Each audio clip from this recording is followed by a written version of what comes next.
Assalamualaikum warahmatullahi wabarakatuh.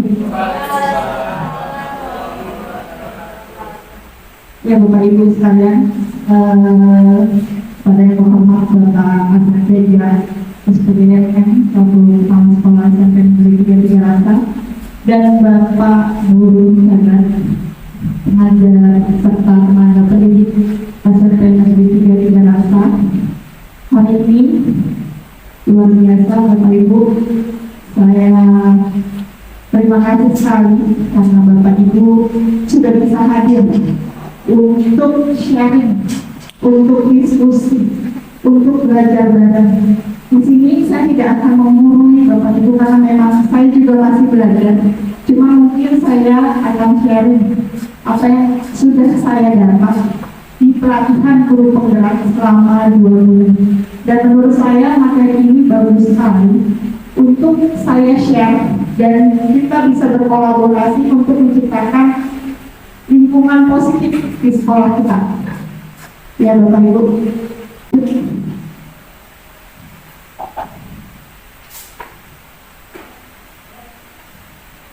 Oke.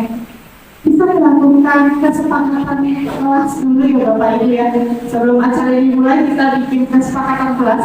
Utama adalah kita berdoa dulu semoga hari ini acaranya berjalan lancar. Semoga memang kita dapat menyerap ilmu dari sini dengan baik. Untuk itu saya pimpin doa Bapak Ibu. Sebelum memulai acara kita berdoa dalam hati, berdoa mulai.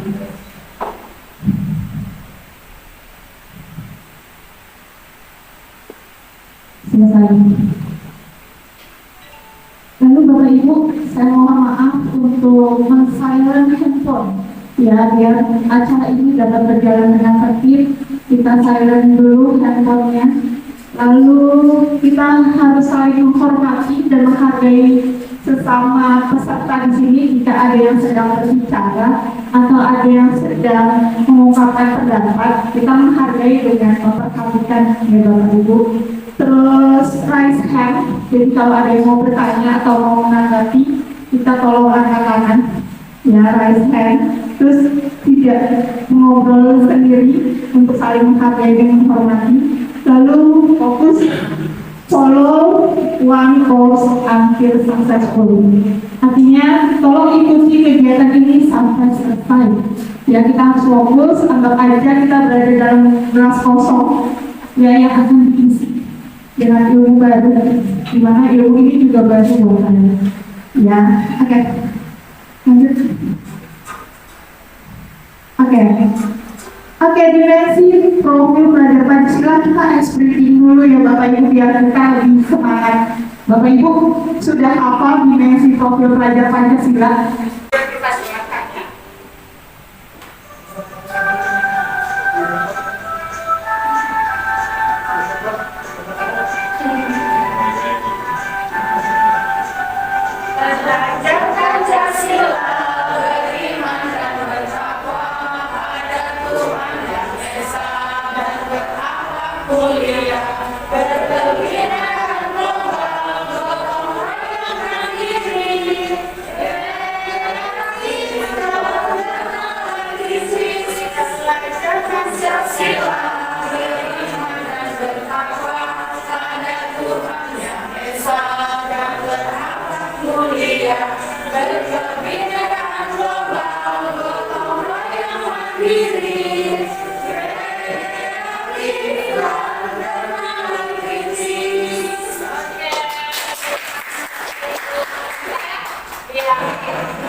Jajarnya Bapak Ibu tugas siswanya, jadi itu gerakannya. Oke, lanjut. Tujuan misi mensi hari ini Bapak Ibu memperkenalkan tentang pentingnya budaya positif di lingkungan sekolah, menumbuhkan budaya positif di lingkungan sekolah dengan menerapkan kebijakan universal, dan yang terakhir adalah melaksanakan budaya positif secara konsisten. Jadi diharapkan nanti kita bisa menerapkan budaya ini bersama-sama ke siswa. Ya. Terus Nah, konsep utama modul budaya positif di sini ada 7 Bapak Ibu yang akan saya jelaskan. Satu, perubahan paradigma belajar. Yang kedua, disiplin positif. Yang ketiga, kebutuhan dasar manusia. Keempat, motivasi perilaku manusia. Terus posisi kontrol restitusi, keyakinan kelas, dan segitiga restitusi.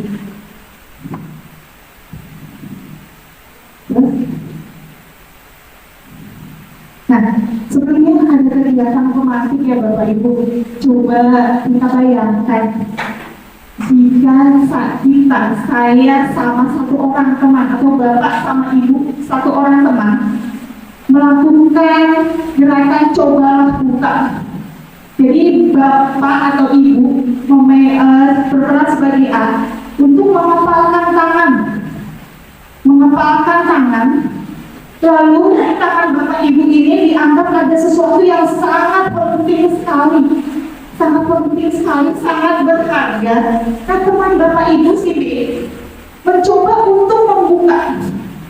Nah, si B ini posisinya boleh membujuk, boleh menghardik, terus mengintimidasi, memarahi, menggoda, menggelitik, bahkan memberikan Bapak Ibu sejumlah uang agar kepala tangan Bapak Ibu terbuka.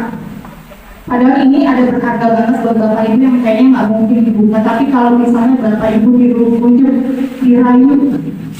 Nah, pertanyaannya, apakah Anda akan membuka kepala tangan Anda kalau Anda diberikan sejumlah uang?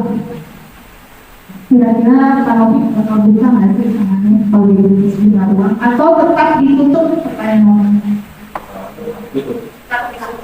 Kenapa? Lebih berharga ya? Lebih berharga. Kan saya kasih uang 1 miliar deh. Nah, tetap ditutup. Kalau Bu Dewi? Tetap ditutup karena kita tidak tahu ya bahwa ya itu tuh uang buat apa begitu tujuannya. Kalau kita tidak tahu tujuannya, terus kita baru memikirkan kalau kita langsung dikasih duit, tapi tidak ada nya, tidak ada apa, jadi kita bingung. Jadi kita kasih gitu. Ya, berarti ditutup ya, walaupun Bapak dirayu, dikasih uang, dihari, bahkan mungkin dipukuli gitu untuk membuka tangan. Nah, pertanyaan nomor 3, dalam kegiatan ini sungguhnya siapa sih yang pegang kendali atau kontrol? Si A atau si B atau ada yang lain?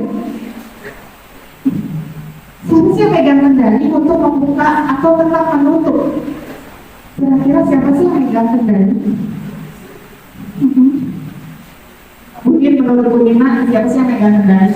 Dia punya kepala ya.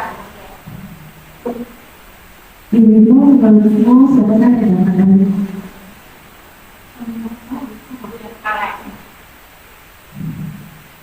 Bapak? Menurut saya yang pegang kendali adalah yang membuka. Karena kenapa yang membuka berarti tidak ada alasan. Ini sesuatu yang berharga buat saya. Mudah-mudahan ini berharga juga buat orang lain. Maka saya buka, mudah-mudahan bermanfaat buat orang lain. Yang punya kendali adalah justru yang membuka. Yang membuka sebenarnya. Yang membuka, yang punya benda, yang punya pegang kepala tangannya. Bukan Bapak Ibu. Ya, sebenarnya jawabannya itu yang pegang kendali adalah diri kita sendiri. Diri kita sendiri yang pegang kendali. Kita mau buka atau mau tutup adalah diri kita sendiri yang pegang kendali. Nah, ini yang kita harapkan dari disiplin positif. Anak memegang kendali dirinya sendiri, bukan karena orang lain, bukan karena sokongan, bukan karena hadiah, bukan karena dia dihukum. Jadi dia harus pegang dirinya sendiri, kendali untuk dirinya sendiri. Ya, oke, tepuk tangan dong buat Bapak Ibu sekalian. Jadi diri kita sendiri yang pegang kendali. Ada next. Oke, perubahan paradigma belajar. Pembelajaran dengan perubahan paradigma baru dirancang berdasarkan prinsip pembelajaran yang berdiferensiasi. Jadi memang dalam kurikulum Merdeka nanti ada pembelajaran berdiferensiasi ya Bapak Ibu. Jadi kita memang tidak bisa memaksakan anak sama. Ternyata kemampuan anak berbeda. Ternyata kebutuhan mereka berbeda dengan belajar. Jadi kita tidak bisa memaksakan hal harus sama. Ya, jadi nanti mungkin harus ada asesmen untuk mengetahui kebutuhan apa yang melandasi mereka belajar. Ya, jadi emang kita menuju pembelajaran berdiferensiasi sehingga setiap belajar sesuai kebutuhan dari tahap perkembangan untuk mewujudkan profil pelajar Pancasila, yaitu beriman dan bertawakal kepada Tuhan Yang Maha Esa, terus berkebinekaan global, bergotong royong, bernalar kritis, terus kreatif, dan apa terakhir mandiri. Ya, jadi ada 6 profil pelajar Pancasila. Ya, terus disiplin positif. Kalau kita dengar kata disiplin, Bapak Ibu, kata disiplin itu biasanya adalah memaksa untuk melakukan sesuatu. Tapi di sini dalam budaya kita, makna disiplin dimaknai menjadi sesuatu yang dilakukan seseorang pada orang lain untuk mendapatkan kepatuhan. Ya, mendapatkan kepatuhan. Kita cenderung menghubungkan kata disiplin dengan ketidaknyamanan. Kenapa ketidaknyamanan? Karena biasanya kalau ada disiplin ada hukuman. Nah, hukuman itu tidak selamat ya Bapak Ibu. Nah, oke, tujuan dari disiplin positif adalah menanamkan motivasi pada murid-murid kita, yaitu untuk menjadi orang yang mereka inginkan dan menghargai diri sendiri dengan nilai-nilai yang mereka percaya. Ketika murid-murid kita memiliki motivasi tersebut, mereka telah memiliki motivasi intrinsik, yaitu motivasi yang dari dirinya sendiri, yang berdampak jangka panjang. Motivasi yang tidak akan terpengaruh pada adanya hukuman atau hadiah. Jadi kalau siswa sudah memiliki motivasi dari dalam dirinya sendiri, ada atau tidaknya hukuman, ada atau tidaknya penghargaan, mereka akan tetap disiplin. Sama yang seperti kita Bapak Ibu, kalau kita sudah disiplin, kita tidak perlu dilihat sama atasan, kita tidak perlu dilihat sama orang lain, kita akan bekerja sesuai hati nurani kita sendiri. Jadi ini yang perlu kita tanamkan, disiplin positif dari diri sendiri. Karena kalau kita menghukum, tetap aja masih banyak anak yang melakukan kesalahan karena memang motivasinya belum dari dirinya sendiri. Itu yang harus kita tumbuhkan. Terus disiplin positif merupakan salah satu cara penerapan disiplin yang bertujuan untuk menumbuhkan kesadaran intrinsik, bukan ekstrinsik. Jadi kesadaran harus dari dalam, bukan dari luar. Ya, serta memberdayakan anak untuk melakukan sesuatu tanpa adanya sombongan, hukuman, ancaman. Ya, jadi jangan sampai dia disiplin karena dia disogok, karena dia mau dihukum, dia ketakutan, jadi dia disiplin. Ya, jadi harus dari dirinya sendiri. Oke. Nah, ternyata melakukan disiplin itu sesuai dengan kebutuhan mereka, Bapak Ibu. Ada 5 kebutuhan dasar manusia, yaitu kebutuhan bertahan hidup. Ya, kita harus tanya sama siswa, kebutuhan apa sih yang sedang kamu inginkan, sehingga kamu melakukan indisiplinnya, kamu tidak melakukan, tidak taat peraturan. Kebutuhan dasar manusia, kebutuhan bertahan hidup, biasanya ini tentang kesehatan, pangan, tempat tinggal, itu kebutuhan bertahan hidup. Kasih sayang dan rasa diterima. Jadi biasanya anak-anak yang memiliki kebutuhan kasih sayang dan rasa diterima, biasanya dia cepat akrab sama guru. Dia suka cari-cari perhatian. Kalau nggak sama temennya suka cari-cari perhatian. Dia butuh kasih sayang dan diterima. Dia biasanya suka cari perhatian sama guru, dekat sama gurunya, cepat akrab. Itu kebutuhan dia adalah kasih sayang dan diterima. Terus kebutuhan kebebasan. Biasanya anak-anak yang kebutuhannya kebebasan ini, dia suka banyak bergerak, Bapak Ibu. Nggak bisa diam di ruangan. Orang-orang lain nulis di jalan-jalan, dia butuh kebebasan. Ya, terus kesenangan. Nah, anak-anak yang membutuhkan kesenangan, biasanya dia banyak bergurau. Dia lucu, anaknya Bapak Ibu. Dia misalnya ngomong aja udah lucu gitu. Dia butuh kesenangan. Terus kepenguasaan. Biasanya anak-anak dengan tipe ini, biasanya dia selalu ingin jadi nomor 1. Dia kecewa kalau dia kalah, dia kecewa kalau nggak bisa jadi pemimpin. Anak-anak kayak kayak gini butuh penguasaan, biasanya dia mendominasi temannya. Jadi kita harus tahu dulu kenapa mereka melakukan indisipliner, biasanya berdasarkan kebutuhan mereka. Bagaimana cara kita mengetahui kebutuhan mereka? Kita bertanya, kita ajak ngobrol. Kalau jawaban mereka seperti apa, berarti kita bisa masukin dalam 5 kebutuhan dasarnya. Ya, next.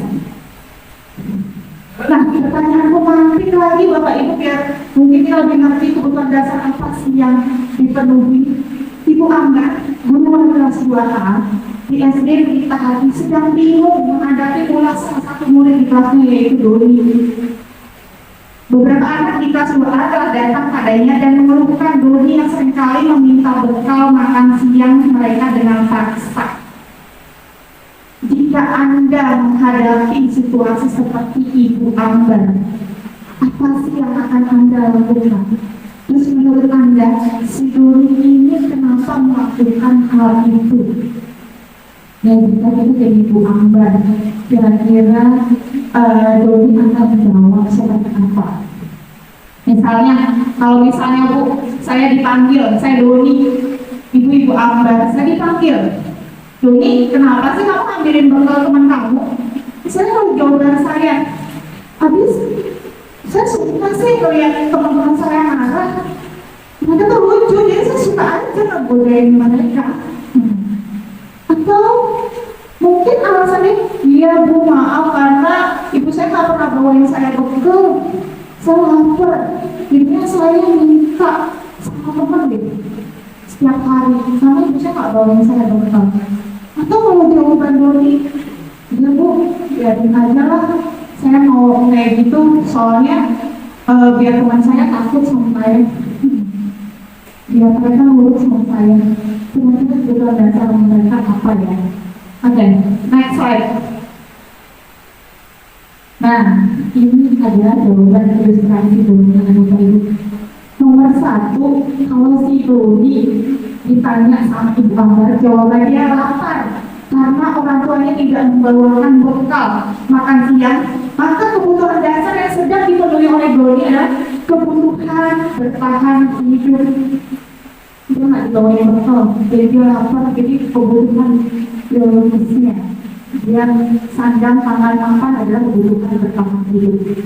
Tapi kalau jawaban Doni seperti nomor 2, dia mengambil bekal temannya karena dia merasa senang temannya jadi memperhatikan dia. Terus ketika temannya melaporkan tindakan itu pada gurunya dan gurunya memberitahu orang tuanya, sehingga orang tuanya jadi lebih perhatian, jadi bawain bekal tiap hari, jadi kasihan sama Doni. Maka kebutuhan yang sedang dia penuhi adalah kasih sayang dan diterima. Dia pengen orang tuanya perhatian sama dia. Dia pengen gurunya perhatian ke dia, jadi dia pengen banget disayang. Mungkin dia kurang kasih sayang, ya jadi dia melakukan indisipliner, melakukan hal-hal yang tidak baik. Ya, atau nomor 3, kalau misalnya dia merasa hebat karena temannya jadi takut dengan dia dan menuruti semua keinginannya, maka sebetulnya dia sedang memenuhi kebutuhan dasarnya akan penguasaan. Dia pengen menguasai temannya, kebutuhan dia.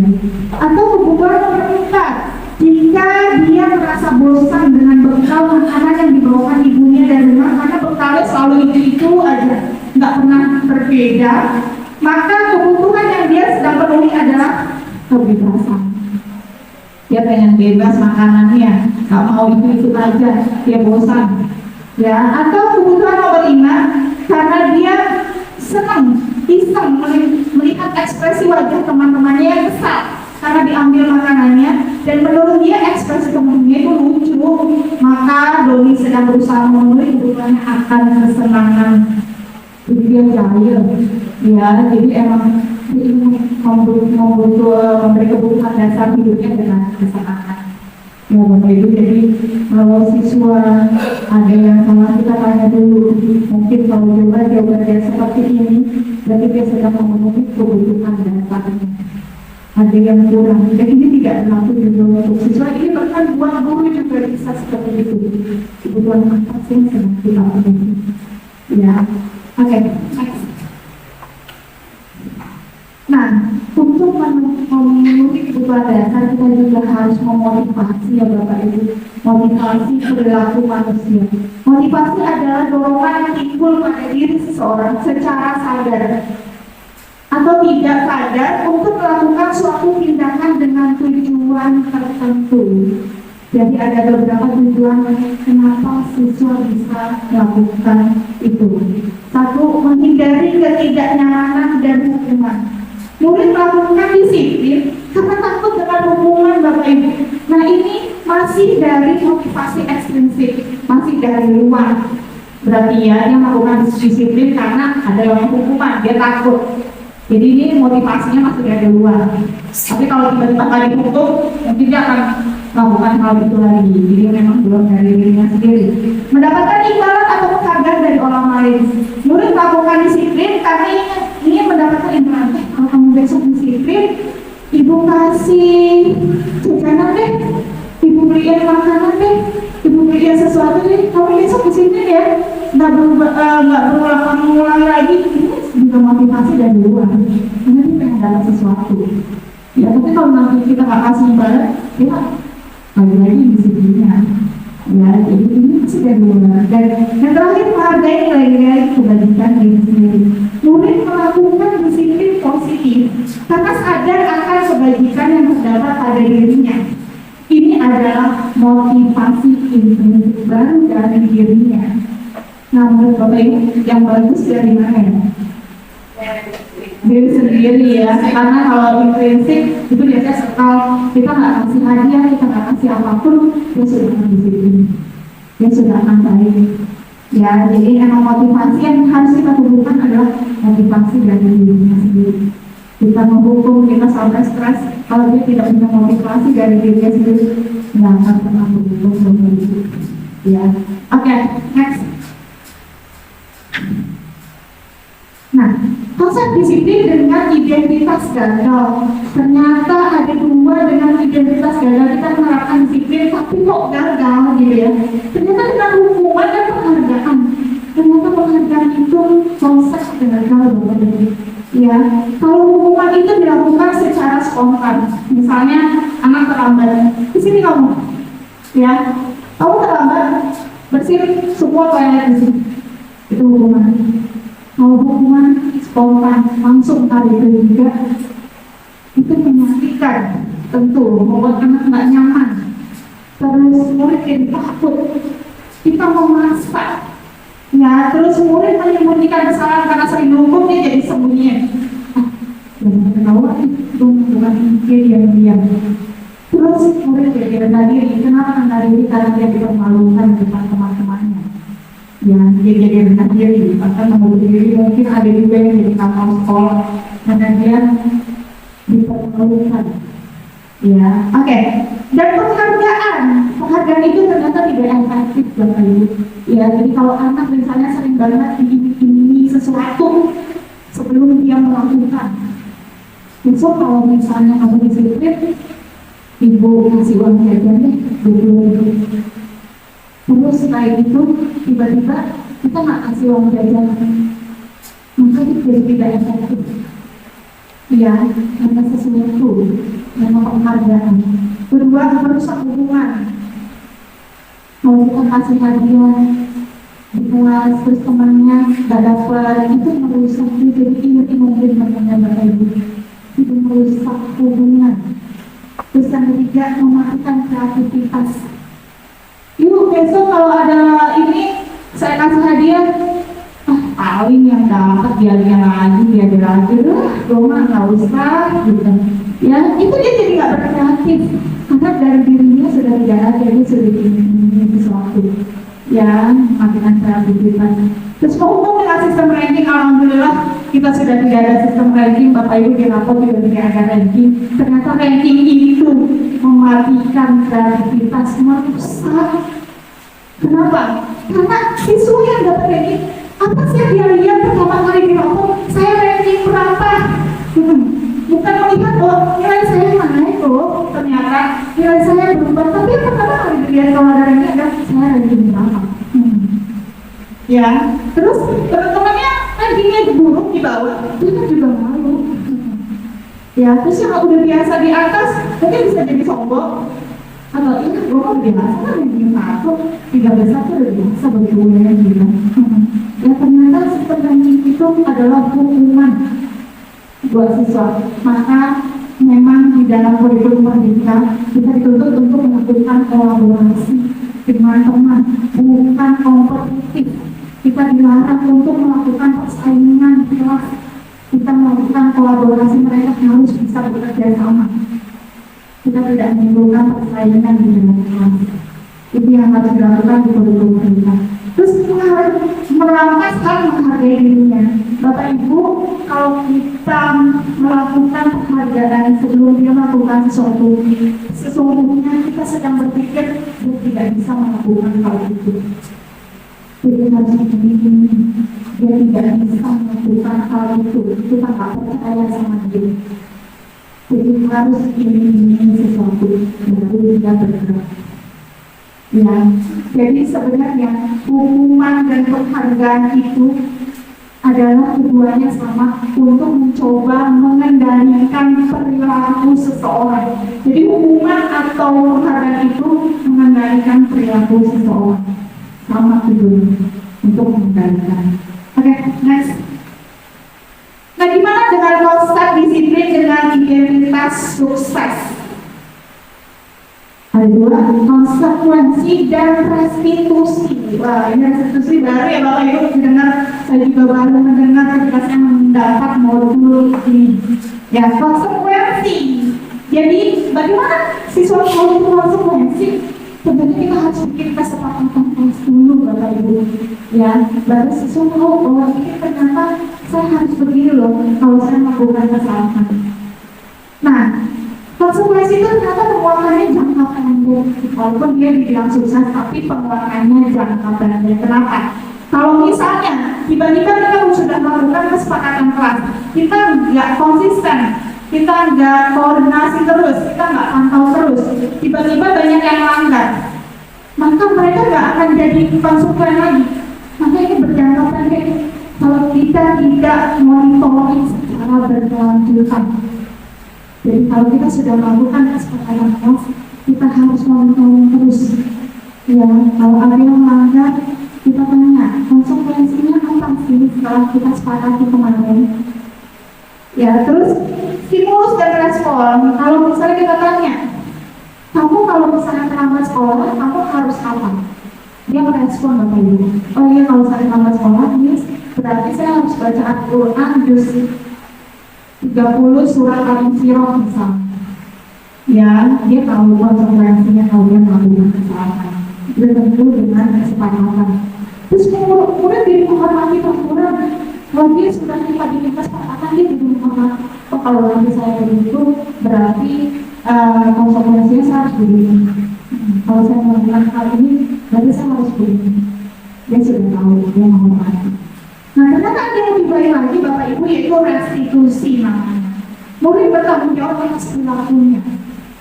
Jadi, dia akan bertanggung jawab Bapak Ibu kalau dia restitusi. Dia salah, dia nggak perlu hadiah atau apapun, dia sudah tahu dia harus ngapain. Dia restitusi. Fokus pada pemecahan masalah jangka panjang. Karena ini sudah dari dirinya sendiri ya. Jadi dia udah fokus pada jangka panjang. Terus murid menghargai dirinya dan orang lain. Jadi dia tahu kalau dia salah, saya harus melakukan ini dan saya menghormati guru saya tidak perlu lagi guru saya teriak-teriak atau apapun. Jadi dia menghargai orang lain.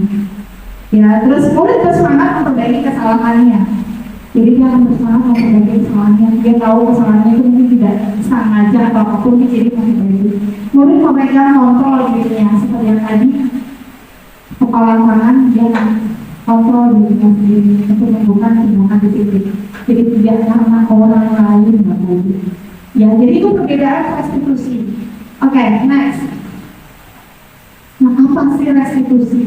Menurut Diane Bowson pada tahun 2003, restitusi adalah proses menciptakan kondisi bagi murid untuk memperbaiki kesalahan mereka, sehingga mereka bisa kembali kepada kelompok mereka dengan karakter yang lebih kuat.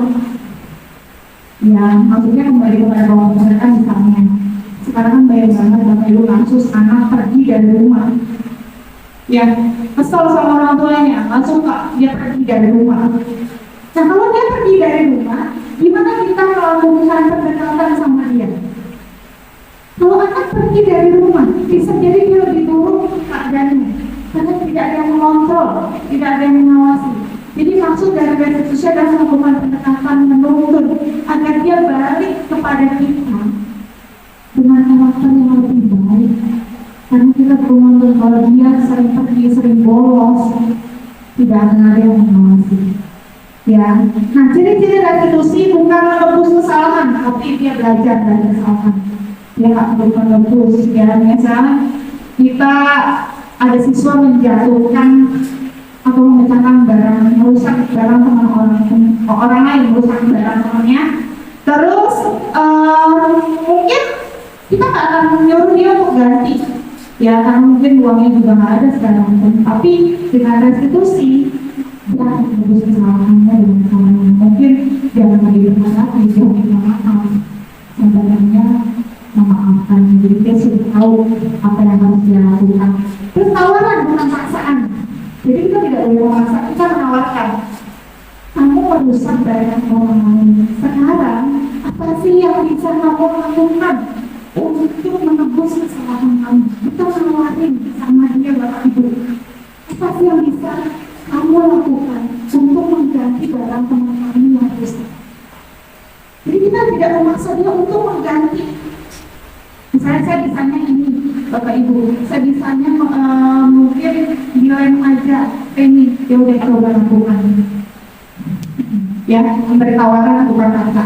Terus memperbaiki hubungan, ya kalau misalnya mereka sudah tahu apa yang mereka lakukan, mereka sudah minta maaf, mereka jadi kembali lagi. Jadi dia memperbaiki hubungan. Terus fokus pada karakter bukan tindakan. Jadi enak di sini untuk melakukan karakter mereka, memecahkan solusi. Ya, jadi karakter mereka akan berkembang baik, Bapak Ibu. Terus menuntut untuk melihat ke dalam diri, ya, dan menguatkan dan fokus pada solusi. Ya, jadi bukan karena dia takut, tapi dia tahu bagaimana harus menghadapi kesalahan dia. Jadi dia tahu solusinya harus apa. Oke, next. Nah, perbedaan hukuman, konsekuensi dan restitusi Bapak Ibu. Contohnya ada kasus siswa tidak menghargai PR. Banyak banget kasus kayak gini ya Bu, Bapak Ibu hampir tiap hari. Nah, kalau hukuman, kalau kita bertindak sebagai penghukum, guru menyuruh siswa untuk berjemur di lapangan. Lalu nggak ada PR, keluar dari kelas, jemur di lapangan 30 menit, lari. Ini hukuman, Bapak Ibu. Nggak ada hubungannya dengan PR. Hukum yang tidak mendidik, ya. Terus gurunya marah-marah, jadi siswa takut. Marah-marah dia Bapak Ibu adalah hubungan. Kalau konsekuensi, sesuai kesepakatan, dia akan diminta untuk mengerjakan PR-nya saja. Jadi kamu tahu kalau kamu nggak ngerjain PR gimana? Iya, Miss saya akan kerja PR bisa aja istirahat.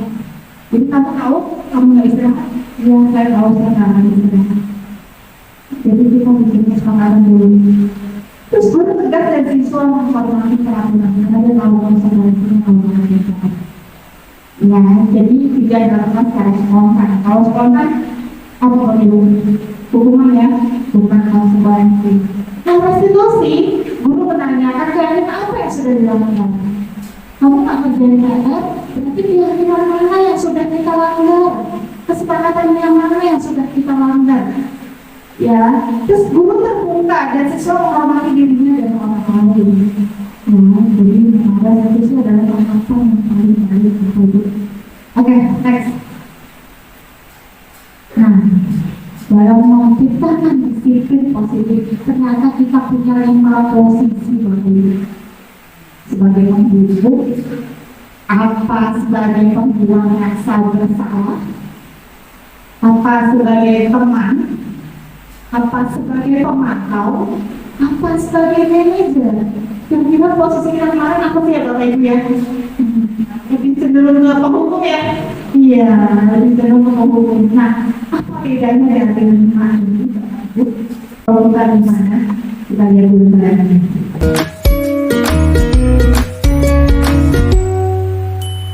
Salam bahagia Ibu dan Bapak guru hebat. Dalam penerapan disiplin positif restitusi, salah satu program yang dikembangkan adalah 5 posisi kontrol. 5 posisi kontrol dalam restitusi adalah proses perjalanan seorang pendidik agar dapat mengenali dirinya. Pada video kali ini, kita akan membahas tentang 5 posisi kontrol yang dikembangkan oleh Diane Gosson dan contoh penerapannya.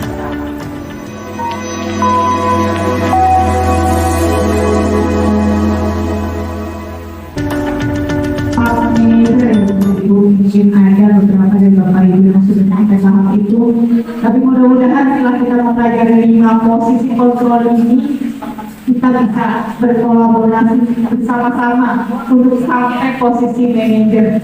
Ya, kita berkolaborasi karena ini merupakan posisi terbaik yang harus dilakukan ke murid, dan ini bukan tugas dari BK saja, bukan tugas dari kesiswaan saja ataupun kepala sekolah, tapi tugas kita semua untuk berkolaborasi menciptakan posisi manajer. Ya, oke, lanjut.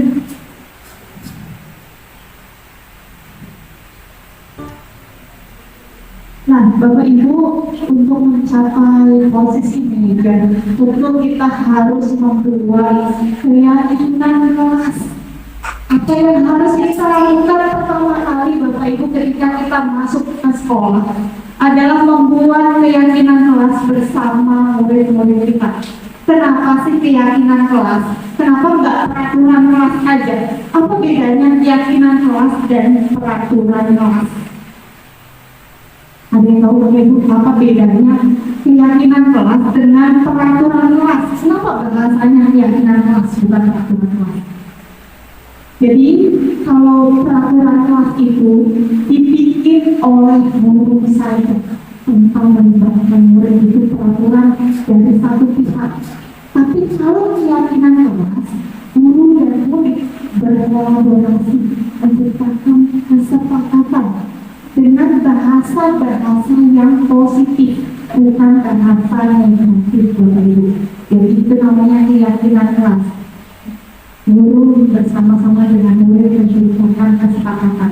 Jadi besok namanya bukan peraturan kelas lagi ya Bapak Ibu, karena peraturan kelas berasal dari satu pihak, murid-murid tidak dilibatkan. Tapi kalau keyakinan kelas atau keyakinan sekolah, kalau keyakinan sekolah, kita semua Bapak Ibu, guru dan murid seluruhnya bikin keyakinan sekolah. Itu yang harus dilakukan. Ya, kepala sekolah, semua guru dan murid bersama-sama membentuk keyakinan sekolah. Itu lingkup besar. Tapi lingkup kecil ya, kita bisa bikin keyakinan kelas. Ya, oke. Next.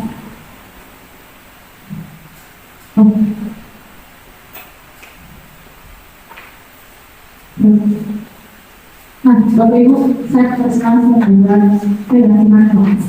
Ya, di sini langkah-langkah dalam menyusun keyakinan kelas. Ya, siswa membuat peraturan dulu, Bapak Ibu, di mejanya dengan kertas, terserah mau kertas putih atau kertas berwarna-warni biar lebih menarik, itu bebas. Nah, biasanya siswa bingung, apa sih yang harus saya tulis? Kita bisa kasih ide-ide, misalnya gini, kamu mau kelas kita seperti apa? Kamu mau pembelajaran kita yang kayak bagaimana? Kalau misalnya ada yang mencontek, kita harus bagaimana? Itu bisa jadi pemantik mereka agar mereka bisa menulis. Karena mereka kan bingung, masih baru dengan kesepakatan kelas, masih baru dengan keyakinan kelas. Kita bisa bertanya kayak gitu. Jadi kita bisa bilang, boleh ya kamu menuliskan apa sih yang kamu inginkan di kelas kita? Pembelajaran seperti apa yang kamu inginkan? Kamu ingin teman dan guru seperti apa? Itu bisa pertanyaan pemantik yang mereka akan tulis, lalu siswa menempelkannya di papan tulis. Nah, setelah ditempel di papan tulis, guru langsung memilah dan menyusun. Jadi kan kadang ada siswa yang sama mungkin. Ya bikinnya kita pilah, kita susun, kita kelompokkan. Ini yang sama-sama, ini yang enggak, kita kelompokkan. Lalu kita bacakan hasil kesepakatan yang telah kita buat. Terus guru memperbaiki bahasanya Bapak Ibu. Jadi di keyakinan kelas usahakan tidak ngomong tidak. Misalnya tidak boleh terlambat. Kita ganti Bapak Ibu. Jangan ada kata-kata negatif. Kita ganti mungkin jadi datang tepat waktu. Jadi hilangkan kata tidak dan jangan dalam keyakinan kelas. Ya, setelah kita susun, kita perbaiki bahasa mereka, lalu kita tempel hasil keyakinan kelas yang telah disepakati di depan kelas. Oke, next slide. Ini ada contohnya keyakinan kelas yang sudah saya buat, Bapak Ibu. Ya, usahakan keyakinan kelas itu tidak banyak-banyak, itu berkisar antara 3 sampai 7 saja peraturan. Kenapa? Agar mereka tidak terlalu susah untuk mengingat dan bisa menjalankan peraturan yang sudah disepakati. Jadi tidak perlu banyak-banyak Bapak Ibu, 3 sampai 7 saja sudah cukup. Yang saya satu tadi mereka terus tidak boleh terlambat, kita ganti bahasanya datang tepat waktu. Terus menghormati guru dan menghargai teman. Kadang-kadang banyak yang ngejek-ngejek teman, mainan kata-kata nama bapak atau segala macam. Ya itu namanya menghargai. Kita ganti bahasanya. Misalnya mereka tulis tidak boleh kata-kata nama bapak gitu. Kita ganti. Ya, menghormati guru dan menghargai teman. Ya, terus selalu semangat dalam belajar. Ya, misalnya mereka terus tidak boleh malas belajar, kita ganti semangat dalam belajar. Terus menjaga kebersihan kelas dan lingkungan. Mereka tulis tidak boleh buang sampah sembarangan, kita ganti kata tidaknya jadi menjaga kebersihan kelas dan lingkungan. Terus menerapkan 5S pada seluruh warga sekolah. Ya, terus berdoa ketika memulai dan mengakhiri pembelajaran. Jadi ini penting Bapak Ibu berdoa dan mengakhiri pembelajaran. Jadi saya sudah menerapkan hal itu. Jadi kadang-kadang berdoa itu hanya di guru pertama. Lalu keluarnya kita nggak berdoa lagi. Padahal harusnya kita berdoa memulai dan mengakhiri. Nah, hanya terakhir aja baru berdoa. Jadi setiap kita datang kita berdoa dulu. Terus kita mau keluar kita berdoa lagi Bapak Ibu. Itu yang baik. Jadi tidak hanya pas di awal jam pertama aja terus baru pulang jam terakhir baru berdoa. Sebaiknya kita datang kita berdoa, kita mau pulang kita berdoa lagi. Jadi berdoa dan memulai serta mengakhiri pembelajaran. Jadi apa yang biar murid kita terima tetap terkenal dulu, ya. Oke, ini adalah contoh keyakinan kelas. Jadi saya berharap nanti Bapak Ibu membuat keyakinan kelas dulu, seluruh wali kelas terutama membuat keyakinan kelas di kelasnya masing-masing. Ya, agar mereka tahu konsekuensinya. Ya, oke. Sekarang dari semua penerapan disiplin, posisi kontrol atau keyakinan kelas yang sudah kita buat, lalu kita akan lakukan dari bosan melakukannya dengan tahapan segitiga restitusi Bapak Ibu namanya. Nah, segitiga restitusi karena namanya segitiga jadi ada 3 tahapan. 1, menstabilkan identitas. 2, validasi tindakan yang salah dan menanyakan keyakinan. Nah, kata-kata apa yang biasanya untuk menstabilkan identitas? Misalnya kalau anak salah kita bisa bilang nggak apa-apa, setiap orang pasti pernah melakukan kesalahan. Itu yang menstabilkan. Ya, kamu bukan satu-satunya kok yang pernah melakukan ini. Jadi nggak apa-apa. Gitu ya, misalnya. Terus berbuat salah itu nggak apa-apa. Bapak apa Ibu tidak mencari tahu siapa yang salah, tapi kita fokus pada penyelesaiannya ya. Gitu. Ini menstabilkan. Jadi kita bisa pakai kata-kata ini ketika kita memanggil siswa. Terus validasi tindakan yang salah. Kita tanya, kamu tentu punya alasan mengapa melakukan hal ini. Ya, terus kamu bukan satu-satunya yang pernah melakukan hal ini. Sebenarnya memang kita pernah melakukan hal ini, tapi kita nggak tahu namanya segitiga restitusi. Ya, tapi biasanya kita sudah melakukan ini sampai validasi tindakan yang salah. Tapi kalau menanyakan keyakinan, ada yang mungkin sudah, ada yang tidak. Kebanyakan di endingnya adalah kita yang meminta. Kita yang menyuruh, bukan melakukan tawaran. Nah, kalau di sini kita melakukan pengalaman, keyakinan apa sih yang kita sepakati kemarin? Terus kamu mau jadi orang yang seperti apa melakukan hal itu? Misalnya, perubahan apa sih yang bisa kamu lakukan atas kesalahan kamu? Jadi ini menggunakan keyakinan Bapak Ibu. Ya, jadi kita memakai segitiga restitusi besok untuk menangani kasus indisiplinnya siswa. Nah, Bapak Ibu, untuk penerapan segitiga restitusi, saya sudah melakukan penerapan contoh, saya sudah melakukan skenario atas segitiga restitusi ini. Coba saya Nah, di sini ada kasus Malika, salah satu siswi SMP 33 Rasa, datang terlambat. Dia lari terburu-buru untuk mengejar gerbang yang hampir ditutup. Lalu dia telat karena lalu bermain HP. Selain terlambat, mereka juga nggak pakai atribut. Terus dia juga pakai sepatu yang nggak disepakati warnanya. Ya, kita lihat bagaimana melakukan segitiga restitusi terhadap kasus Malika. Oke, silakan. Ini saya namanya mana boleh baca saya kasih yang nanti keluarnya.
Ya, dia berharap semoga guru lain bisa mengalahkan hal yang sama Bapak Ibu, karena dia merasa tersiksa. Anak ternyata tersiksa kalau dihukum, jadi dia berharap bisa seperti itu.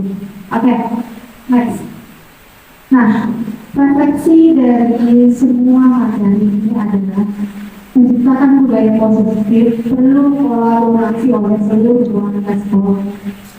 Kita harus konsisten dan membutuhkan waktu yang tidak sebentar dalam menciptakan budaya positif di lingkungan sekolah. Hukuman adalah opsi terakhir Bapak Ibu, atau kalau perlu tidak dilakukan sama sekali. Ya, cobalah, hukuman hanya akan menyakiti dan merusak siswa. Cobalah dengan membentuk keyakinan kelas, menanamkan disiplin positif untuk menimbulkan motivasi intrinsik, serta berperan sebagai kontrol manajer, tentunya dapat membuat siswa menjadi nyaman dan aman. Menerapkan segitiga restitusi dalam menangani kasus indisiplinnya siswa akan membawa perubahan untuk menuju merdeka belajar dengan tujuan untuk mencapai profil pengajar Pancasila. Ya. Untuk itu Bapak Ibu, di sini ada sesi tanya jawab. Kalau saya Bapak Ibu ada yang mau bertanya atau menanggapi, saya persilahkan. Ya, silakan begitu. Assalamualaikum warahmatullahi wabarakatuh.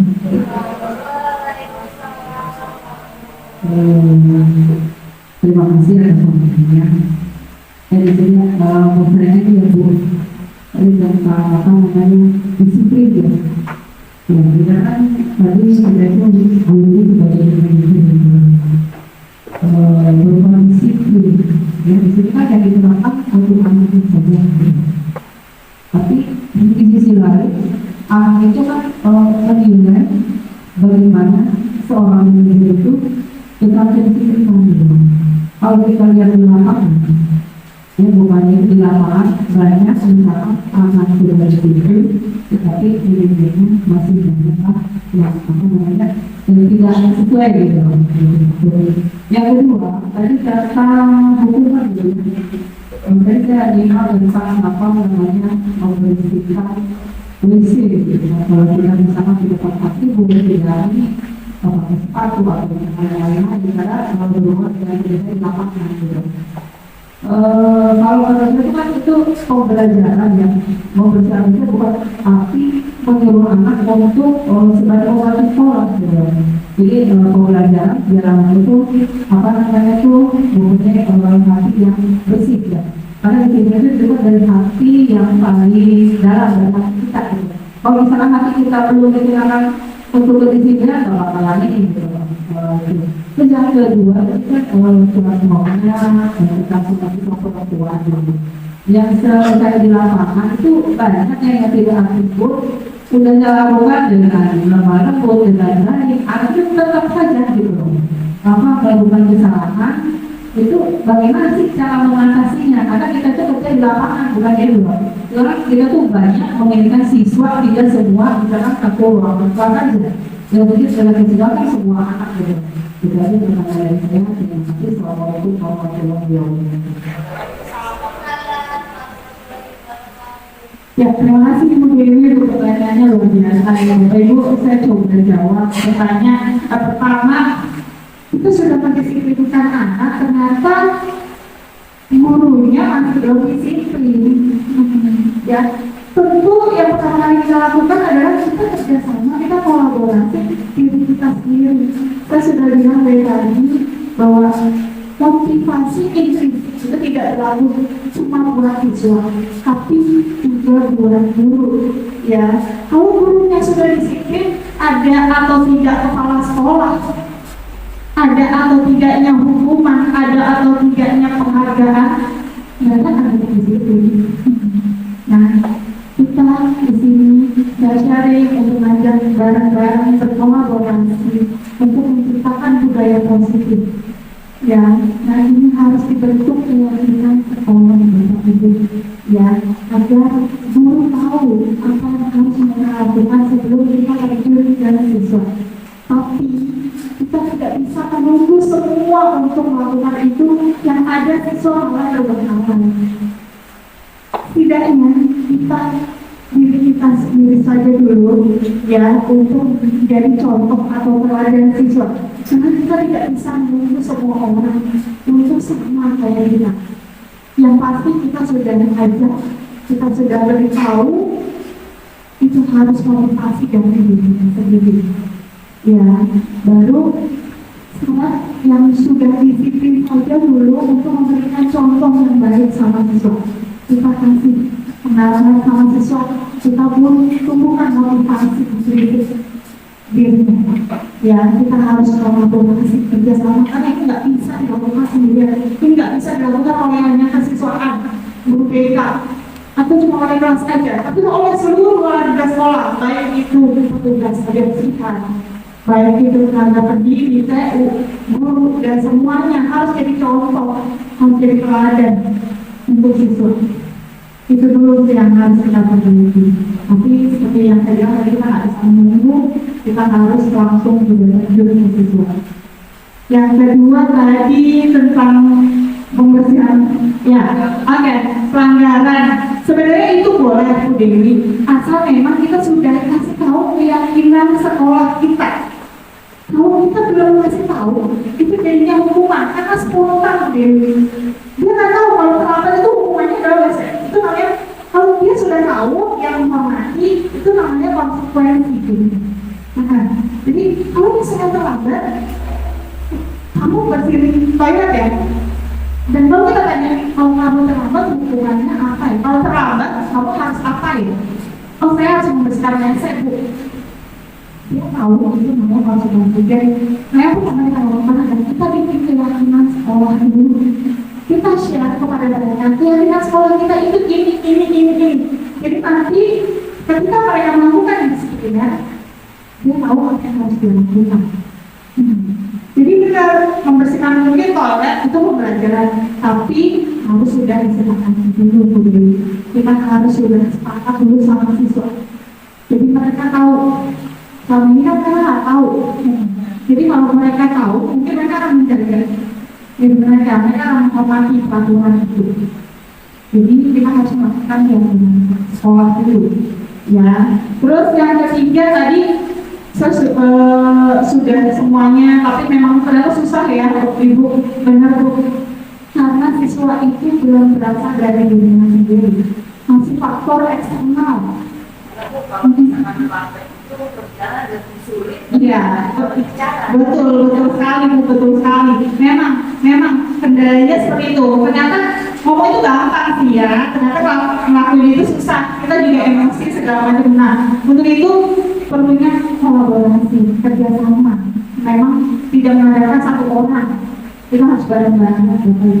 Biar memang jadi lebih ringan. Karena memang kalau di lapangan ternyata udah emosi duluan sih. Itu sih pertanyaan yang kemarin juga Pak Timodo itu pertanyaan, Pak, di lapangan itu tidak seperti itu sebenarnya. Apa yang Contohnya masalahnya aja apa masukin baju gitu. Masukin itu kan tidak semua ini. Ada kalau saya sama seorang guru, orang ingin baju gitu. Kalau tidak kerja keluar beli lagi. Kalau misalnya ada kebersamaan Iya. antara guru antara ini wali kelas kan juga bakalan. Iya. Benar. Jadi intinya ada kita kurang kolaborasi, Bapak Ibu, kita kurang kerjasama. Ya, jadi memang cuma ada dari satu orang. Dan mudah-mudahan di sini saya ngajak sharing, saya ngajak barengan untuk mulai berkolaborasi. Ya, menciptakan. Jadi jangan sampai cuma ada seseorang yang ngomong, tiba-tiba guru yang lain mendiamkan, jadi anak itu tetap begitu. Jadi memang ada kepedulian lah. Kalau ini langsung ada peduli gitu. Ini selama ini kan nggak ada ini. Jadi yang itu cuma beberapa orang. Ya, mudah-mudahan budaya positif ini nanti Bapak Kepala Sekolah bisa sampaikan mungkin di saat rapat atau segala macam. Jadi memang dia bisa berkolaborasi, kita bisa memulai kolaborasi. Nanti saya bisa share referensi saya Bapak Ibu dulu. Oke, saya Bu ada lagi?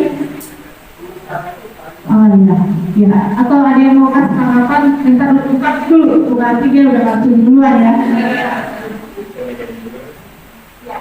Oke, terima kasih Miss ya atas waktunya. Banyak ya, tadi sampai anak yang terlambat, terus bagian yang sering dikeluarkan. Memang semuanya itu harus berperan. Nah, saya cuma ingin menyampaikan kebetulan kita masuk hari apa? Senin ya. Nah, bagaimana kalau hari Senin kita mencoba mengajak seluruh siswa untuk membuat kesepakatan sekolah. Itu kan dilakukan sekitar kenapa? Karena kadang saya pernah menemukan anak yang terlambat. Nah, itu kira-kira harus diserahkan dulu atau kita yang harus menanganinya sendiri. Nah, kalau misalnya kita harus menanganinya sendiri, kalau misalnya sudah ada kesepakatan sekolah, kita bisa berkolaborasi karena dia tahu hukumannya apa. Tapi karena kita tidak ada keyakinan kesepakatan dengan seluruh siswa atau sekolah, kita bingung ya, tadi harus dihukum secara tidak langsung. Karena kita bingung bagaimana caranya biar dia tidak datang terlambat. Nah, kalau misalnya nggak dihukum, ya sudah silakan masuk ke kelas. Jadi dia merasa aku tidak terlambat, tidak ada hukumannya, jadi kan bisa dilakukan ke depannya. Hanya saja. Terima kasih. Di tanggapan terakhir adalah Pak, yuk sekarang bikin seminar sekolah katanya Pak, biar anak-anak tahu Pak di awal hari pertama bikin kesepakatan antara guru dan murid sampai di hari pertama, memang biar seluruh guru dan murid tahu apa sih yang harus dilakukan bagi berbuat konsekuensi apa. Jadi gitu ya, bukan ya sudah disampaikan sama bapak sekolah-sekolah dengan nanti bisa dilaksanakan. Terima kasih atas waktu saya. Di sini saya hanya ingin menyampaikan betapa banyak yang kita dapat dalam kegiatan ini dalam diseminasi tentang penerapan budaya positif. Sebetulnya banyak keserasian dengan kegiatan pembinaan konseling, di mana kita memang sebagai pendidik tidak boleh menghakimi, tidak boleh ngejudge anak, dan kita memposisikan diri sebagai teman dan sebagai sahabat. Nah, untuk ini saya rasa semakin memaparkan gitu tugas kami semua mungkin ya Bapak Ibu yang lain untuk menjadi lebih lebih bijak dalam menanggapi permasalahan siswa. Kemudian yang kedua, di dalam menangani siswa yang sedang bermasalah, memang tidak seperti membagikan kewenangan. Jadi di dalam menangani anak yang bermasalah kita perlu kesabaran juga. Jadi butuh proses. Nah itu tadi sampai anak bisa menyadari, mendapatkan motivasi intrinsik tadi untuk memperbaiki perilaku. Dan itu memang harus ada kebersamaan gitu semua personel sekolah. Ya mungkin itu saja yang bisa saya sampaikan. Terima kasih. Itu ya Bapak Ibu, tidak semudah kembalikan telapak tangan memang. Maka di sini kita sharing, kita diskusi agar kita bisa berkolaborasi. Kita tidak hanya ngandelin orang lain. Kalau kita bisa lakukan, kita lakukan Bapak Ibu. Ya, ada lagi tadi? Ya.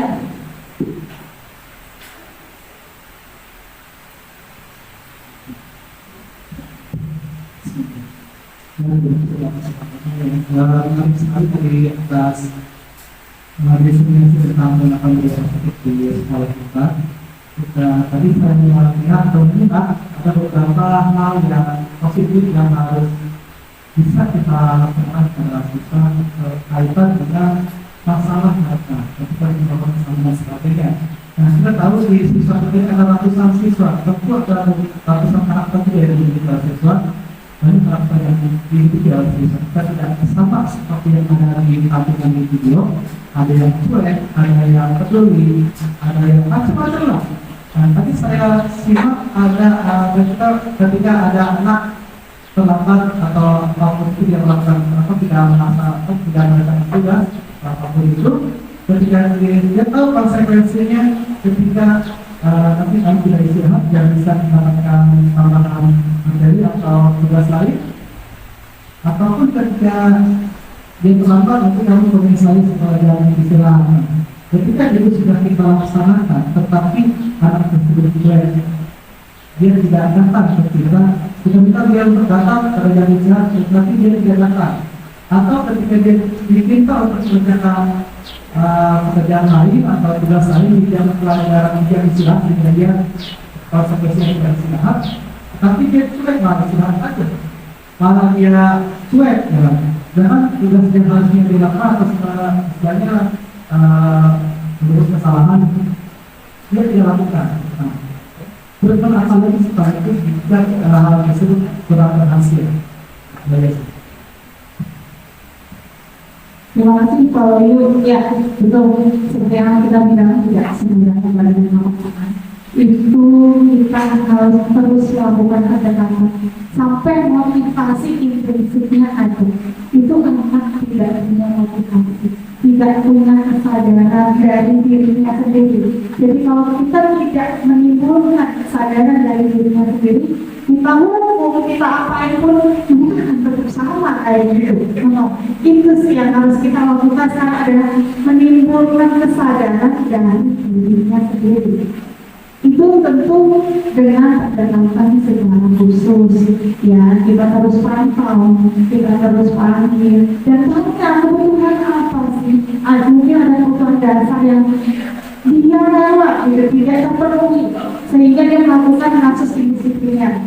Kebutuhan dasar apa? Mungkin dia begitu karena dia kurang kasih sayang, atau kayak gitu mungkin dia pengen menguasai, atau seperti apa? Biasanya dengan kasih sayang dia akan jadi dulu, lama-lama bantu istilahnya ayat akan lunak ya, akan hancur. Jadi mungkin terus konsisten sabar, kata Bu Budi, harus sabar memang, dan itu memang tidak sebentar Bapak Ibu. Betul ya. Terima kasih Bapak Ibu. Guru bergerak Indonesia Maju, kita bergerak SMP Negeri 3 Rangsaan. Ya Bapak Ibu, sekian presentasi saya, semoga ini bermanfaat dan menambah ilmu kita semua.